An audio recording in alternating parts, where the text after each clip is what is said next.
Hello and welcome to Nerdarchy. For nerds, by nerds, I'm Nerdarchists Dave, joined by my favorite co-conspirator in subclass scheming, Nerdarchists Ted. Greetings, adventurers, character builders, and lovers of spooky subclasses. Tonight we're cracking open the crypt that is the horror subclasses Unearthed Arcana. Wizards of the Coast has reanimated and revised 6 fan-favorite dark-themed subclasses from Bard to Warlock, and we're here to dissect them, compare them, and maybe scream a little about power balance. Whether you're looking to terrify your table, min-max your shadow sorcerer, or just want to hear us geek out about spooky builds, you're in the right place. So settle in, light a candle, let's get unsettling with horror subclasses from Unearthed Arcana 2025. Let's take a look at Ranger, Hollow Warden. This one's a new one. Draw on the might of ancient wild terrors. Legends tell the most ancient and fearsome terrors lurk deep within the old places of the earth, unfathomable and bloodthirsty entities of fallow soil and sharpened claws. Hollow Wardens venerate and draw power from such beings, transforming themselves into similarly merciless and monstrous guardians that stalk along jagged coastlines, across steep mountain crags, and through other dark and wild places. Level 3, you're automatically going to have these spells prepared for you. Level 3, Wrathful Smite, 5, Spike Growth, 9, Phantom Steed, 13, Hallucinatory Terrain, and 17, Awaken. So that's not a bad selection. I mean, you get some really cool stuff, but you're also a ranger, so it takes you a long time to get your cool stuff. Level 3, Wrath of the Wild. You draw on strange and ancient horrors of the land for power. You cast Hunter's Mark, you transform, gaining the following benefits for the duration of the spell. Ancient Armor, you gain a bonus to your AC equal to your Wisdom modifier, minimum +1. Your body is wreathed in rotten bark or beastly bristles. Unnerving Aura, when an enemy starts its turn within 10-foot emanation originating from you, it makes a Wisdom saving throw against your spell save DC. On a fail save, it can take either an action or bonus action on its turn, not both. Your shadows lengthen and twist around you, or your sprout unnatural growths like bloody antlers or putrid fangs.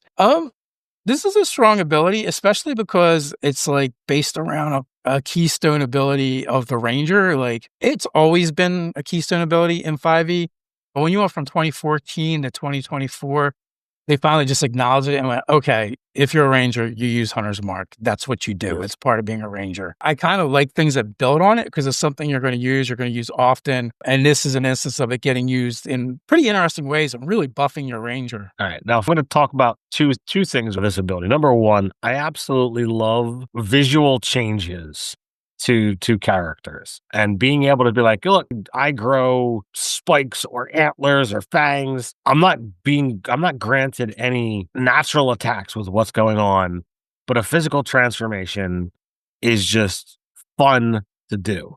So the fact that it's worked into this unnerving aura, absolutely amazing. And I would be willing to throw money on Ancient Armor is going to be modified for whenever this comes into its final version, because to just be able to say for 3 levels of Ranger, you can add a bonus to your armor class equal to your Wisdom modifier, not here's a formula for calculating your armor class. Be like, oh, look, I can go Ranger Monk, and now I get double my Wisdom to my armor class. Well, I can see that, but if they use a formula, it'll make it super lame and useless for the most part. So I'm curious, like you said, if they do modify it, how they're going to modify it. Also, it's like a 3-level dip. So I guess that depends on how many first level spells you get, like how much access to Hunter's Mark you get, to how often you're going to be doing it. So that's definitely one thing. Like the Monk is definitely an area where I was like, oh yeah, that would be pretty cool to add that in because you're already heavy on Wisdom. Other classes, I don't think the benefit would be as good. And also there are certain classes like the Barbarian where you just couldn't do it because of the concentration factor. Correct. For the Ranger alone, this subclass is stat heavy, right? Because you're either looking at Dex and Strength, and then you're probably going to want Con, of course. And then for this particular subclass so far, having a high Wisdom is going to be very important. If you look at it, especially that Unnerving Aura, which is a really amazing ability, that is a melee ability, right? It's not effective at range. So now you're looking at, well, if you go Strength, Wisdom, well, then Ancient Armor really just kind of makes up for your lack of Dex. I think there's a lot that goes into it. I think they've given it some thought, but we'll have to see what the final verdict is. I like it. Yeah, I agree. And I'm throwing that out there that I noticed it and I'm looking into it. You mentioned Barbarian, and I I 100%, as I was reading through this, my brain, before I remembered about concentration, I was thinking about this at work and I'm like, man, it would be so awesome to have a Path of the Beast Hollow Warden Ranger build. If only you could have your concentration while you raged. I was so ticked at myself when like I started loving this character building in my head and then remembered, oh look, there's rules that say you can't do that. Damn them and their rules. All right, so moving on to level 7, Hungering Might. You get a bonus to Constitution saving throws equal to your Wisdom modifier, minimum of 1. In addition, once per turn, when you hit a creature with an attack roll while you're transformed using your Wrath of the Wild, you regain a number of hit points equal to 1d10 plus your Wisdom modifier, provided you are bloodied when you hit. So getting the extra, so they're like, look, we know this is stat heavy. Just don't worry about your Constitution. We're going to make up for it with your Wisdom. Sort of. So, I mean, you're going to get a bump to your Constitution saves. And then once you're bloodied, you get a little bit of healing going on. So, all in all, not too bad. Once a turn, if you're bloodied, you can just get a little bit of something back. And you can keep doing it if you keep getting bloodied, as long as it's not on Yep. the same turn. Level 11, Rot and Violence. I do like the names. Your dedication to Eldritch Forest beings alters you further. When transformed using Wrath of the Wild, you gain the following additional benefits. Eerie Aura. Whenever a creature fails its saving throw against your unnerving aura, it also takes necrotic, poison, or psychic damage, your choice, equal to your ranger level. This damage ignores resistance. That already cool ability makes it even better. It's basically a minor version of slow, right? Yep. And then you get Strangling Roots. When you hit a creature with an attack roll using a weapon, you can activate the sap or slow master property in addition to a different master property you're using with that weapon. That's cool. And that's one of the things I've been waiting for, to see them use the weapon masteries in other ways, not just the weapon itself. Right. So all in all, I think that's a strong level and strong names. Eerie Aura, Strangling Roots, Rotten Violence. Also, I guess another thing to kind of point out too is Hunter's Mark. Eventually you can cast it and have it last like 8 hours. Correct. With the higher slot. And at a certain point, it's kind of worth it that, one, to not have to keep recasting it, and also to have all these effects on you until that time elapses, basically until you take a long rest break. So last is our capstone for the subclass, level 15, Ancient Endurance.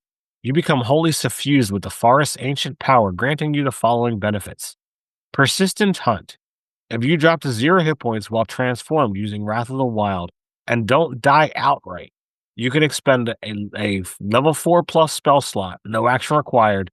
Your hit points then instead change to an amount equal to 5 times the level of the spell slot expended. And then Timeless. You have immunity to the exhaustion condition. Quite useful. I mean, exhaustion doesn't have the bite it used to, but it is still a thing that you have to worry about from time to time. It's still a big deal, and it's like, okay, you're immune, so therefore all those things that could be like, oh, well, here's negatives that you're applying to every D20 test. You're like, nope, don't care about that. No, thank you, sir. All in all, I think this is a thematic. It's great. The only problem with this Ranger subclass is the Ranger subclass. They did make Ranger better than 2014, but when you escalate all the other classes as well, it kind of stays where it was. So it's like it needed to escalate like the other classes plus a little bit more, and it just didn't get there. So like, all right, everybody's making $18 an hour. The Ranger's making 15, and then we gave everybody a $2 raise. Yes, that's essentially it. But I do like the subclass for theme, and its abilities are strong. And that being said, as for much as people crap on the Ranger, I've played a ton of Rangers. I've seen a ton played in the game. People still have fun with them, and never felt like they didn't contribute to the game and the party. Even if you're playing the crappiest one of all, which is probably the Beastmaster, and also one of my favorites. I've played like 3 different ones just because like the companion effect and the role playing with the companion and having it in the game.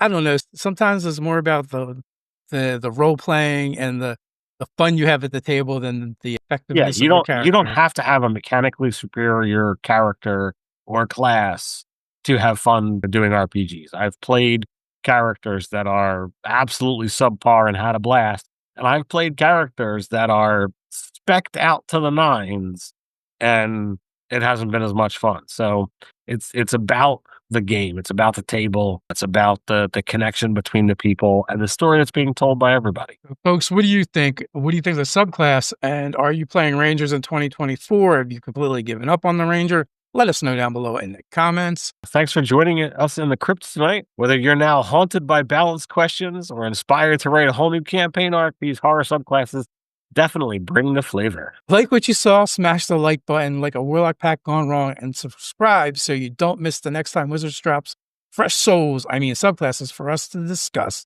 We'll see you next time. Until then, stay nerdy. Stay nerdy.